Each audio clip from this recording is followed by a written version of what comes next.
नमस्कार दोस्तों, ट्रिकी गुरु अमित गुप्ता के YouTube चैनल में आज आपका फिर से स्वागत है।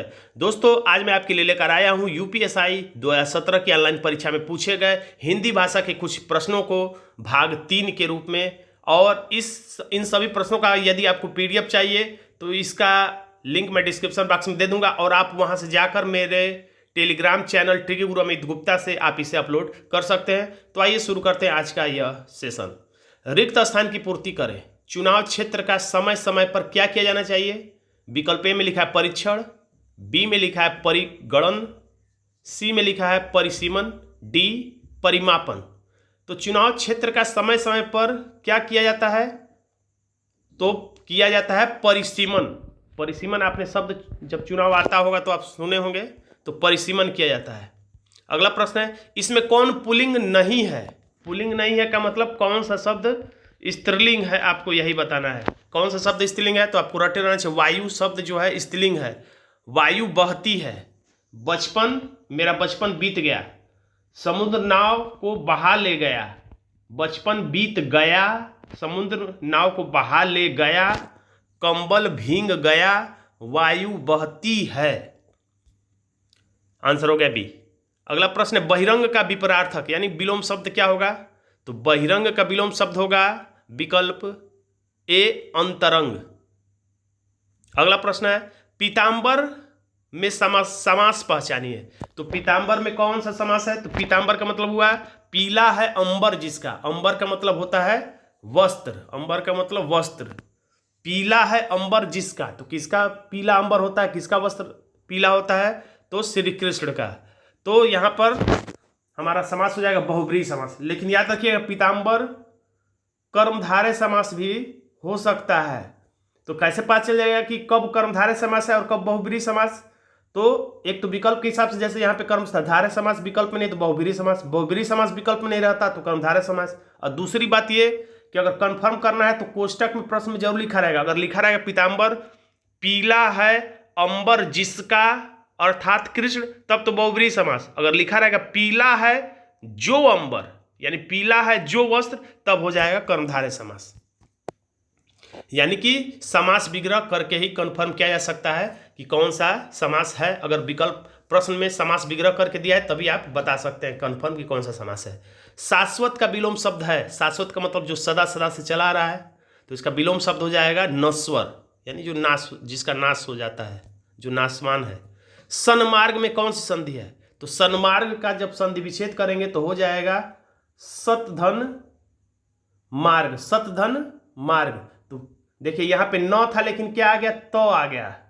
तो तो आ गया तो तो क्या है? न के जगह पे तो आ गया तो एक व्यंजन है, स्वर नहीं है, इसलिए व्यंजन संधि है। अगला प्रश्न है, आशा से बहुत अधिक। आशा से बहुत अधिक अगर आपको मिल जाए, जैसे अगर आपने उम्मीद किया है कि मुझे परीक्षा में 100 अंक मिलेंगे लेकिन आपको 150 नहीं बल्कि 199 नंबर या 198 नंबर मिल जाए, तो हम इसे कहेंगे आशातीत सफलता आपको मिल गई। लेकिन आपने फॉर्म ही नहीं भरा है या आपने फॉर्म तो भरा है लेकिन परीक्षा देने नहीं गए, इसके बावजूद भी रिजल्ट में आपका नाम आ गया गलती से, तो इसको कहेंगे आपको अप्रत्याशित सफलता मिल गई। यानी जिसकी आशा ही न की गई हो, जिसकी आशा न की गई हो अप्रत्याशित, और आशा से बहुत अधिक तो आशातीत। दोनों में अंतर आप समझ लीजिएगा, आंसर हो जाएगा ए। अगला प्रश्न, भारतीय भाषाओं को भारतीय संविधान के किस अनुसूची में शामिल किया गया है? तो भारतीय भाषाओं में 22 भारतीय भाषाओं को 8वीं अनुसूची में शामिल किया गया। यह संविधान का भी प्रश्न है। रस कितने प्रकार के होते हैं? अलग अलग विद्वानों के अनुसार अलग अलग भेद है। कुछ लोग 8 बताते हैं लेकिन सामान्यतः रस 9 प्रकार के माने जाते हैं। तुलसीदास ने अवधी भाषा में अनेक ग्रंथ लिखे जिसमें एक रामचरितमानस भी है। याद रखिएगा, अगर पूछता है प्रश्न रामचरितमानस किस भाषा में है, किस भाषा में है, तो अवधी भाषा में है। तो इसमें खैर गलत अशुद्धि पहचानना है। वाक्य में क्या अशुद्धि है? तुलसीदास ने अवधी भाषा में अनेकों, याद रखिए मोस्ट इंपॉर्टेंट है, सैकड़ों बार अलग अलग परीक्षाओं में पूछा जा चुका है। रट लीजिए कि अनेकों कोई शब्द ही डिक्शनरी में नहीं है। अनेकों कोई शब्द ही नहीं बल्कि अनेक शब्द है।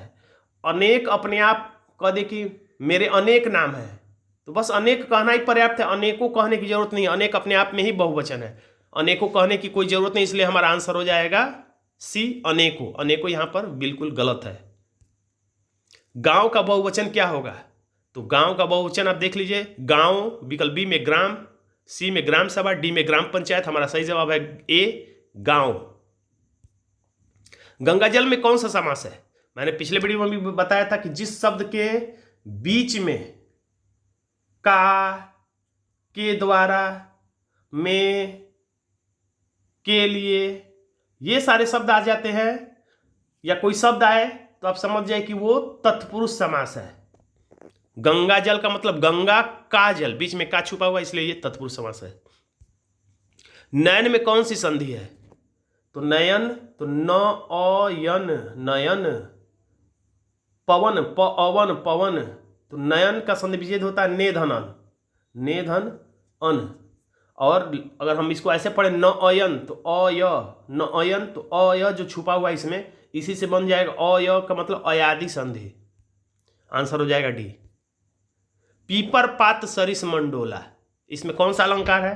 तो जिस कविता में सरिस आ जाए, सी आ जाए, सा आ जाए, जैसा आ जाए, यथा आ जाए, सी आ जाए, तो वो पहचान है किसका? तो रूपक अलंकार का।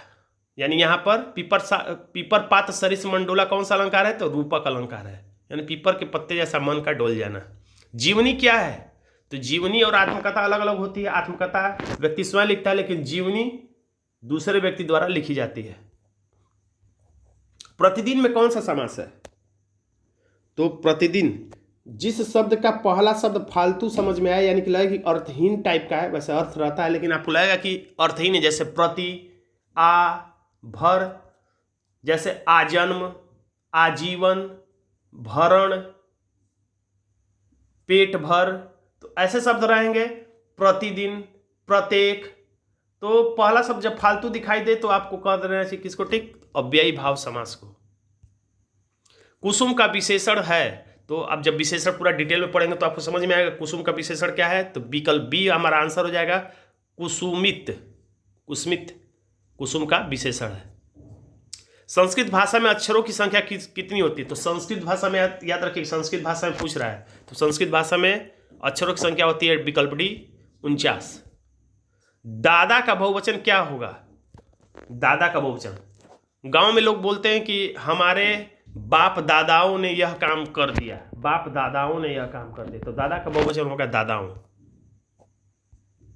जिसकी पत्नी मर गई हो उसको क्या कहते हैं? तो जिसकी पत्नी मर गई हो उसको विधुर कहते हैं, और जिसका पति मर गया हो आपको पता ही है क्या कहते हैं।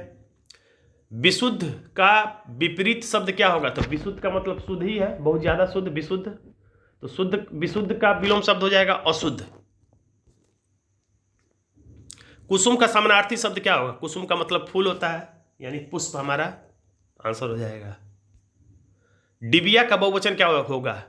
मोस्ट इंपॉर्टेंट प्रश्न है, कुछ कुछ प्रश्न आप एकदम रट लीजिए। डिबिया का बहुवचन होगा डिबिया, यानी चंद्रबिंदु याद रखिएगा कि रहेगा।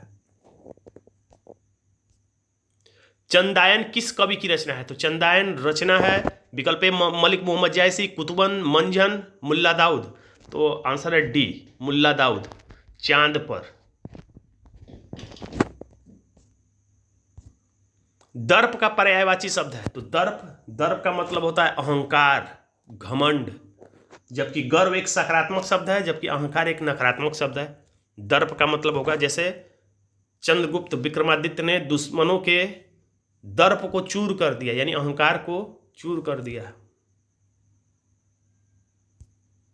संबंधवाचक सर्वनाम बताएं, तो संबंधवाचक सर्वनाम इसमें है जो, जैसे कहा जाए जो बोएगा सो काटेगा, जैसी करनी वैसी भरनी, जो लड़का कल आया था वो पढ़ने में तेज था, तो एक वाक्य का दूसरे वाक्य से जुड़ा हो रहा है, तो यहां पर यह संबंधवाचक सर्वनाम है। छंद का सर्वप्रथम उल्लेख कहाँ मिलता है? तो छंद का सर्वप्रथम उल्लेख मिलता है सबसे प्राचीन वेद ऋग्वेद में। भगवत गीता का संधि विच्छेद होगा, तो भगवत गीता का संधि विच्छेद है भगवत धन गीता, तो आ गया, यानी कि ये व्यंजन है, तो व्यंजन है, यानी ये व्यंजन संधि है। संचारी भाव की संख्या कितनी होती है? संचारी भाव की संख्या एकदम रटे रही 33 होती है। किस रस को रसराज कहा जाता है? रसों का राजा किसको कहा जाता है? तो श्रृंगार रस को रसों का राजा कहा जाता है। याद रखिएगा, हास्य रस को आपको टिक नहीं करना है। तो दोस्तों आज का वीडियो आपको कैसा लगा कमेंट बॉक्स में जरूर लिख दीजिएगा, और वीडियो अच्छा लगे तो वीडियो को लाइक कर दीजिएगा और इसे अपने दोस्तों में शेयर कर दीजिएगा, और अभी तक आपने मेरे चैनल को सब्सक्राइब नहीं किया तो सब्सक्राइब भी कर लीजिएगा। धन्यवाद दोस्तों।